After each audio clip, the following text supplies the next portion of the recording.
When narcissists get older. Good evening, ladies and gentlemen. Let me tell you something, life like time waits for no one. We all age, no matter how invincible we think we are. But today, I want to talk about a particular kind of aging, that doesn't just affect the body, but the soul. I'm talking about narcissists as they grow older. Now, we all know a narcissist or two, don't we? Maybe it's a family member, a friend, or even a version of ourselves we've had to outgrow. Narcissists, they thrive on attention, they crave the spotlight, and they manipulate the stage to keep it shining on them. But here's the thing, as time marches on, that spotlight dims. The stage gets smaller, and the audience starts leaving. When narcissists get older, they face a crossroads. One road leads to loneliness because all that self-centeredness pushes people away. The other road, though, if they're willing to take it, leads to transformation. That road requires humility, accountability, and a reflection. It's a harder path, but it's the only one that leads to redemption. You see, life has a way of humbling even the most prideful. Age doesn't care about your ego. It will expose your truths whether you like it or not. And for a narcissist, that's the ultimate test. When the applause stops, who are you really? But here's the good news, and I want you to hear me on this. It's never too late to change. Never. If you're holding on to bitterness, let it go. If you're clinging to a past that hurt others, seek forgiveness. And if you've been hurt by a narcissist, remember this, their journey doesn't define your destiny. You get to write your own story. So, to anyone who's ever felt trapped by the shadows of a narcissist, or maybe even trapped in their own shadow, I'm here to tell you, it's not too late to turn the page. The question is, will you? Aging exposes ego. Listen, time is undefeated. It doesn't care about your accolades, your titles, or how many people clapped for you when you walked into the room. Time strips away the layers. It's like rain washing away paint. What's underneath starts to show. And for narcissists, that's a frightening truth, because so much of their identity is built on what's external. The car, the job, the charm, the applause, that's the foundation of their world. But here's the reality, time doesn't preserve the facade. It reveals the cracks. You see, when you're young, the energy is there, you can hustle, you can charm your way into rooms, you can outrun the consequences of your actions. But as you get older, as the years stack up, your energy starts to fade. That endless hustle, it doesn't last forever. And when the hustle slows, that's when the mask starts to slip. People begin to see who you really are. And if all you built is an image, that truth will be tough to face. Think about it. How long can someone juggle lies, manipulation, and control? You might fool some people some of the time, but you can't fool everyone forever. And you definitely can't fool yourself. The mirror becomes a cruel thing for a narcissist because age adds lines. But those lines aren't just on the face, they're in the soul. Every decision, every selfish act, every burned bridge, it all shows up eventually. The power a narcissist thrives on attention, admiration becomes harder to maintain. People get tired of playing the same game. They move on. And suddenly the narcissist finds themselves standing in the middle of a room that used to be full, now empty. And let me tell you something, silence is loud. The absence of praise, aggression, it echoes. And for someone who spent their life feeding off the energy of others, that silence can be devastating. But here's the thing, time doesn't just expose, it equalizes. It's the great leveler. It doesn't care who you are or who you think you are.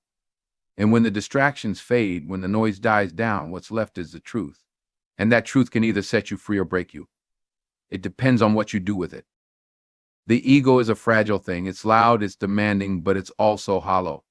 And when the world stops feeding it, it collapses under its own weight. That's why so many narcissists struggle as they age. They've spent their whole lives building an identity on sand. And when the tide comes in, there's nothing left. No foundation, no stability, just emptiness. And here's the hard part, when you've lived your whole life avoiding accountability, facing the truth feels impossible. It's like looking at a mountain you have to climb with no preparation, no tools. But that's the cost of ego. It isolates you. It convinces you that you don't need anyone, that you're above everything. But when the curtain falls, ego doesn't hold you. It doesn't comfort you. It leaves you alone. For the narcissist, aging is a confrontation. It's a moment of reckoning. The world they built starts to crumble, and they're left standing in the ruins, asking, what happened? But the real question isn't what happened. It's what will they do now? Will they cling to the lies, or will they face the truth? And let's be real, facing the truth isn't easy for anyone, but it's especially hard for someone who spent their whole life running from it. That's why so many narcissists double down as they age. They hold tighter to the things that are slipping away because admitting they were wrong feels like defeat. But it's not defeat, it's freedom. The beauty of aging, of time exposing ego, is that it offers a chance to rebuild, to strip away the falsehoods and start fresh. But that takes courage. And for someone who's built their life on fear of being exposed, fear of being vulnerable, that's a tall order. The world teaches us to value youth, beauty, and power, but those things fade. What lasts is character, integrity, love. But if you've never invested in those things, you don't have them to lean on when the other stuff fades. And that's the tragedy for so many narcissists. They realize too late what they should have valued all along.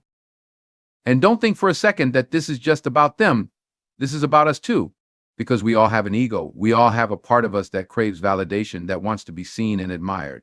But the difference is, do we let that part of us control our lives, or do we humble ourselves enough to let love and truth lead the way?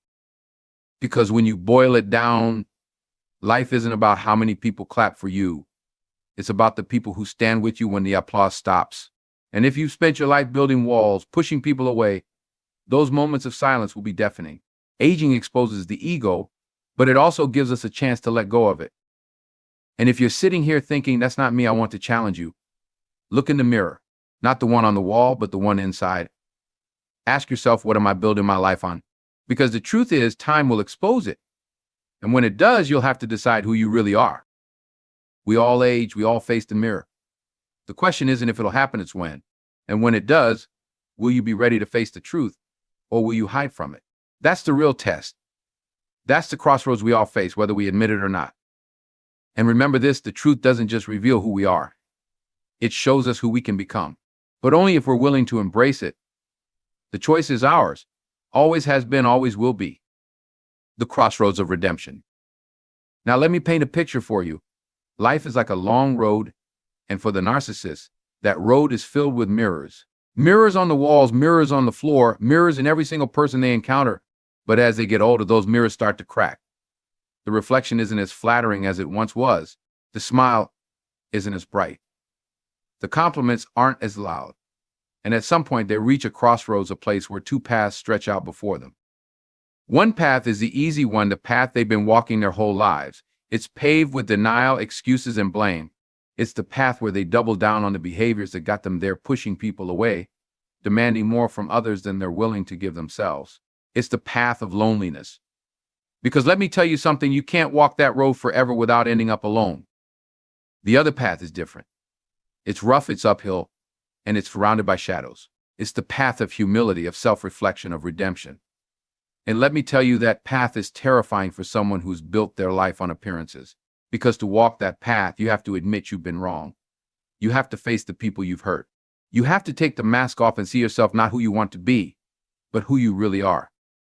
But here's the thing about that second path, it's worth it. Oh, it's worth it. Because at the end of that path is freedom. At the end of that path is peace. At the end of that path is the chance to rebuild what you've lost. But the narcissist doesn't see that right away. All they see is the fear, the uncertainty, the discomfort. You see, the easy path, the one of denial and blame, leads to a kind of prison. It might feel comfortable at first because it's familiar. But over time, the walls close in. The room gets smaller. And eventually, the narcissist finds themselves trapped in a world of their own making, surrounded by regrets and what-ifs. But that second path, the hard one, that's where growth happens. That's where transformation begins. It's not an easy journey, and it's not a short one. But every step forward is a step toward healing. And here's the beauty of it. That path doesn't just heal the narcissist. It heals the people around them too. Think about the relationships that have been broken, the bridges that have been burned. Walking the path of redemption means going back and repairing those connections. It means saying, I'm sorry, and meaning it. It means listening, not just hearing, but truly listening to the pain you've caused. And let me tell you, that takes courage. That takes strength. And don't think for a second that this is just for the narcissist. This is for anyone who's ever been at a crossroads. We all face moments in life where we have to choose between what's easy and what's right, between staying the same and becoming better. And let me tell you, the easy road might feel good in the moment, but it doesn't lead anywhere worth going. The hard road, though, that's where you find out what you're made of. That's where you discover who you really are. Because redemption isn't about erasing the past. It's about owning it, learning from it, and using it to build a better future. It's about saying, yes, I made mistakes, but those mistakes don't define me. What I do next does. But let's be real, it's hard to admit you've been wrong. It's hard to look in the mirror and see the damage you've done. That's why so many people avoid it. That's why so many people stay on the easy path, even when it's leading them nowhere. Because the truth is uncomfortable. It's raw. It's messy. But let me tell you something, the truth will set you free. It might hurt at first, but that pain is nothing compared to the peace that comes after. Because when you walk the path of redemption, you're not just freeing yourself. You're freeing the people around you. You're giving them permission to heal, to forgive, to move forward. And here's the thing, redemption isn't a one-time thing. It's not a destination. It's a journey. It's a choice you make every single day. To be better. To do better. To let go of the things that hold you back and embrace the things that move you forward. So if you're standing at that crossroads right now, let me ask you this, which path are you going to take? Are you going to stay on the easy road, the one that leads to more of the same? Or are you going to take a step, just one step down the hard road, the one that leads to freedom, to peace, to redemption? Because at the end of the day, the choice is yours. No one can make it for you. No one can walk that path for you. But I'll tell you this, it's worth it. Every step, every struggle, every moment of doubt, it's worth it. Because on the other side of that journey is something beautiful, something real, something that lasts. And if you're thinking, I can't do it, it's too late. I've gone too far down the wrong road. Let me stop you right there. It's never too late. Never. As long as you have breath in your lungs, you have the power to choose a different path. You have the power to change. You have the power to redeem yourself. So take the step. Make the choice. Walk the path. Because the hardest journeys lead to the most beautiful destinations. And let me tell you, there's nothing more beautiful than redemption. Life's humbling truth. Let me tell you something about life. It's a master teacher, and time is its greatest lesson. Life doesn't care about your pride, your ego, or the image you've spent years crafting. Life humbles everyone eventually. And when that moment comes, it's not always gentle. It can knock you down so hard, you're forced to take a good, hard look at yourself. Now, the thing about narcissists is they spend so much of their lives avoiding humility. They see it as weakness. But humility isn't weakness, it's strength. It's the ability to look yourself in the mirror and say, I'm not perfect. I've made mistakes. And I have work to do. But for the narcissist, admitting that is terrifying. Because their whole identity is built on the idea that they're untouchable, that they're above reproach. But here's the catch, life doesn't let anyone stay untouchable. No one escapes the truth forever. And the truth has a way of catching up to you when you least expect it. Maybe it's through losing something or someone you took for granted. Maybe it's through facing consequences you never thought would reach you. Whatever form it takes, life has a way of breaking down the walls you built around yourself. And when those walls come down, it's not a pretty sight. Because what's revealed is everything you've been hiding from, the insecurities, the fears, the pain. Narcissists spend so much energy running from those things, distracting themselves with power, control, and validation. But when life humbles you, there's nowhere to run. You have to face it. But here's the beauty of being humbled. It's an opportunity. It's a chance to rebuild, to start over, to become the person you were always meant to be. The problem is most narcissists don't see it that way at first. They see it as a loss, as failure. They fight against it, trying to hold on to the illusion of control. But the more they fight, the more life pushes back. Because life isn't trying to break them, it's trying to wake them up. It's trying to show them that there's more to existence than their ego, more to relationships than what they can get out of them. Life humbles you not to destroy you, but to transform you. And if you can accept that lesson, it changes everything. And think about this, the strongest people you know, the ones who inspire you, who uplift you, they've all been humbled at some point. They've faced their flaws, their failures, their darkest moments, and they've come out the other side stronger for it. That's what humility does. It doesn't weaken you. It fortifies you. But for the narcissist, embracing humility feels like surrender. And in a way it is. It's surrendering the lies, the masks, the endless chase for validation. It's letting go of the need to always be right, always be admired, always be in control. And that kind of surrender takes courage. It takes a strength that many narcissists don't know they have until life forces them to find it. And let me tell you, when life humbles you, it doesn't care about your schedule. It doesn't wait for the right time. It happens when it needs to happen. And the longer you resist, the harder the lesson becomes. That's why so many people, narcissists included, feel like life is unfair. But life isn't unfair, it's honest. It gives you what you need, even when it's not what you want. Now, for the people who've been hurt by a narcissist, watching them be humbled can feel like justice, and maybe it is to some extent. But don't let someone else's humbling be your focus. Life will humble them in its own time, in its own way. Your job is to focus on your own growth, your own healing. Because the truth is, life humbles all of us, not just the narcissist. We've all had moments where we've been brought low, where we've had to face parts of ourselves we'd rather ignore. And in those moments, we have a choice to resist or to grow. The narcissist journey is just one example of that universal truth.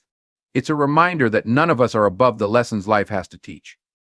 But here's the thing, being humbled doesn't mean being humiliated. It doesn't mean losing your worth or your value. It means being reminded of what truly matters. It means reconnecting with your humanity, with the people around you, with the things that bring real joy and meaning. And for the narcissist, that's the ultimate challenge, because they've spent so long building a life around things that don't matter, things that fade, things that break. Being humble forces them to see that. It forces them to ask, what am I really living for? What am I leaving behind? That's why life's humbling truth is so powerful. It strips away the superficial and brings you face to face with the real. And while that process can be painful, it's also liberating. Because once you've been humbled, once you've faced the truth, you're free. Free to grow, free to change, free to live in a way that's authentic and meaningful. And that's the lesson, isn't it? That life doesn't humble you to punish you. It humbles you to set you free. And when you embrace that freedom, when you let go of the ego, you find something far greater. You find yourself, the real you, the you that's been waiting to be seen, to be heard, to be loved, not for what you can do, but for who you are. Legacy beyond the self. Now let me ask you something. What are you leaving behind? What's the mark you're making, not just for today, but for generations to come? You see, the narcissist spends their life focused on the now. They want the applause now, the recognition now, the validation now. But time, my friend, will always ask the bigger question, what about later? Because let me tell you something about life, it doesn't care about your temporary achievements. Life cares about your legacy. And I'm not talking about the money in your bank account or the titles on your resume. I'm talking about the people you've touched, the lives you've changed, the love you've given. That's the kind of legacy that lasts. But here's the thing, a narcissist struggles with that concept. Legacy to them is often tied to ego. It's about their name being remembered, their greatness being acknowledged. They think legacy is about building monuments to themselves.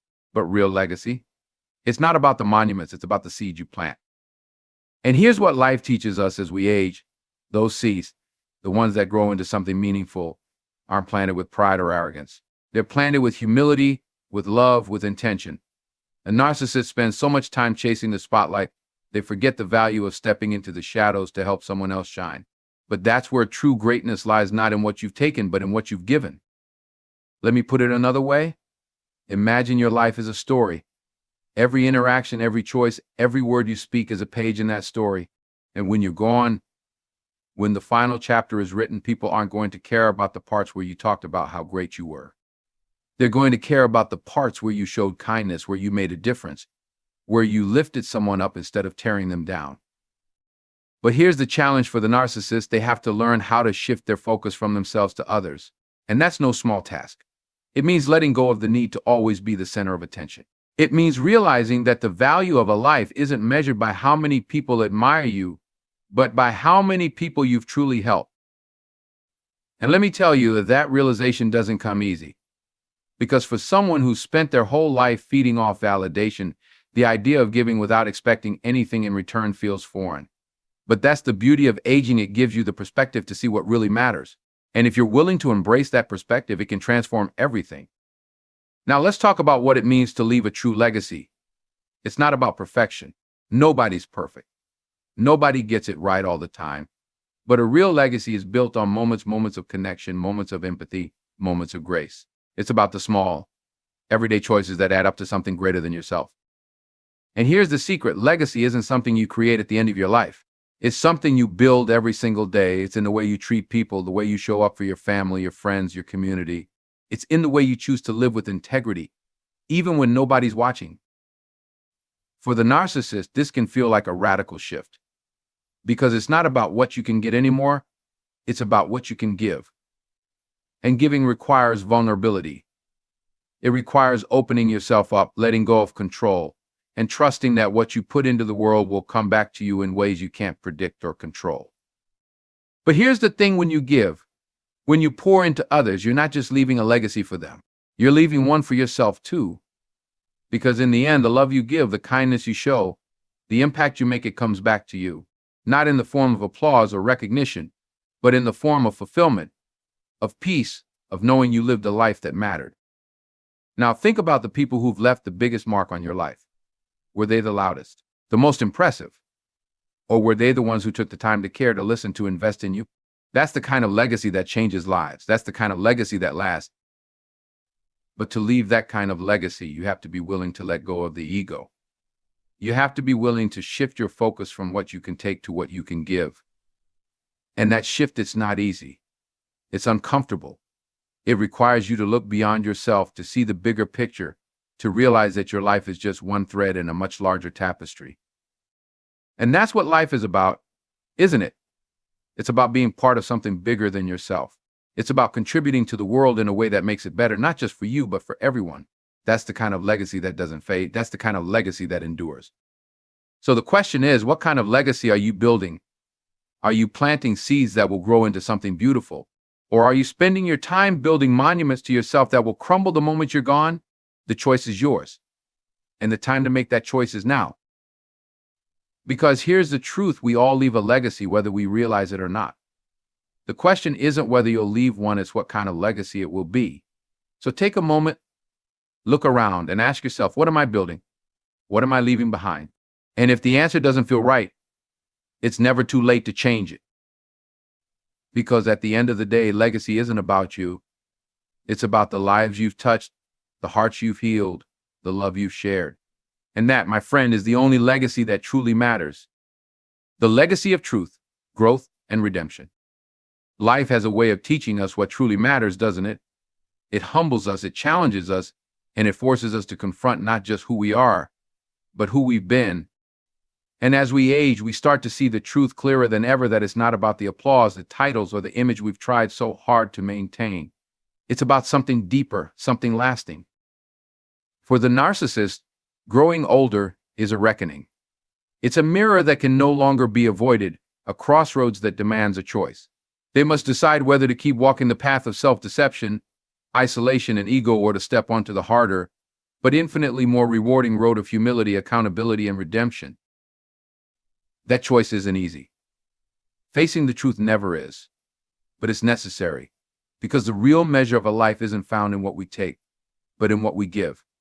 It's not about the monuments we build to ourselves, but the seeds we plant in the lives of others. We all face the humbling truths of life. We all reach moments where we're forced to ask, what am I leaving behind?